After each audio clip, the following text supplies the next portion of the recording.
حضرت بہلول رحمۃ اللہ علیہ کے بارے میں آتا ہے کہ ایک دفعہ قبرستان میں کھڑے ہوئے تھے اور بہت زیادہ رو رہے تھے، تو دیکھنے والے نے پوچھا کہ حضرت یہاں کھڑے ہو کہ آپ کیوں رو رہے ہیں؟ تو انہوں نے فرمایا کہ میں اس لیے رو رہا ہوں کہ میں اللہ تعالیٰ سے یہ التماس کر رہا ہوں، یہ عرض کر رہا ہوں کہ اللہ تعالیٰ آج یہ قبرستان والے آپ سے صلح کرنا چاہ رہے ہیں، آپ ان سے صلح کر لیجئے، یہ چاہ رہے ہیں کہ آپ سے صلح کر لیں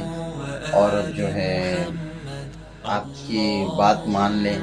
لیکن آپ ان سے صلح کر لیجئے، لیکن اللہ جل شانہ جو ہے آج صلح کرنے کے لیے تیار نہیں ہے۔ اللہ تعالیٰ بالکل صاف انکار کر رہے ہیں، منع کر رہے ہیں کہ میں ان سے صلح نہیں کروں گا۔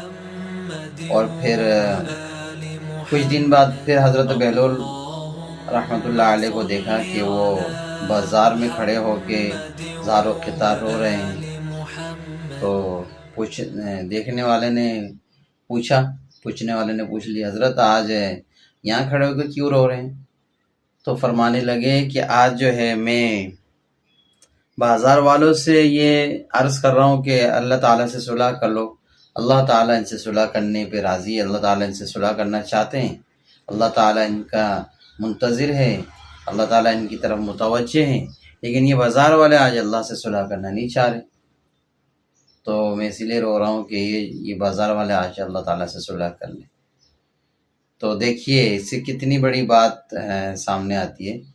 کہ اللہ تعالیٰ فرماتے ہیں کہ جب تک تیرے پاس زندگی ہے تب تک تو توبہ کر لے، موت کے آخری حصے تک تو توبہ کرے گا تو میں تیری توبہ قبول کر لوں گا، لیکن جو ہی موت آ جائے، جب تو موت کی حالت کو دیکھ لے، حالت غرغرہ آ جائے، جیسے کہ فرعون نے بھی کہا تھا، تو فرشتوں کو اللہ نے حکم دی کہ اس کے منہ میں مٹی ڈال دو تاکہ یہ جو ہے اپنے ناپاک زبان سے میرا نام نہ لے، تو نہیں لے سکا نام۔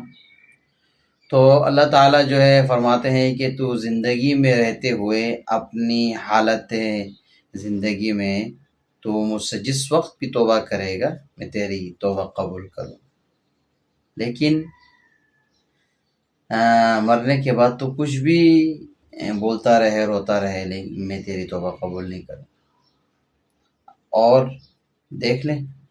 مرنے کے بعد انسان کچھ بھی بولے، لیکن جو فیصلہ اللہ نے کر دیا تو کر دیا۔ کتنا آدمی جہنم میں جا کے روتا رہے گا، لیکن اللہ تعالیٰ نہیں سنیں گے، اللہ تعالیٰ کا اٹل فیصلہ ہے۔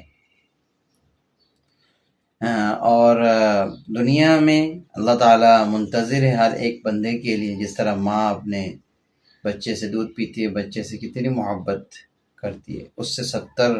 گنا زیادہ اللہ تعالیٰ اپنے بندوں سے، ماؤں سے 70 گنا زیادہ محبت کرتے ہیں۔ اللہ تعالیٰ منتظر رہتے ہر وقت، ہر اذان کے وقت، ہر نماز کے وقت کہ میرا بندہ آئے، میرے سامنے سجدہ و سجود ہو، میرے سامنے جھکے اور میرے سامنے اپنی ضرورت کو رکھے، میرے سے دعائیں کرے، میرے سامنے روئے، اب گڑ گڑائے، آنسو بہائے۔ اللہ تعالیٰ چاہتے ہیں کہ میرا بندہ آ کے مجھ سے اپنے گناہوں کی جو ہے معافی مانگے، گناہوں کا توبہ کرے، لیکن انسان ہے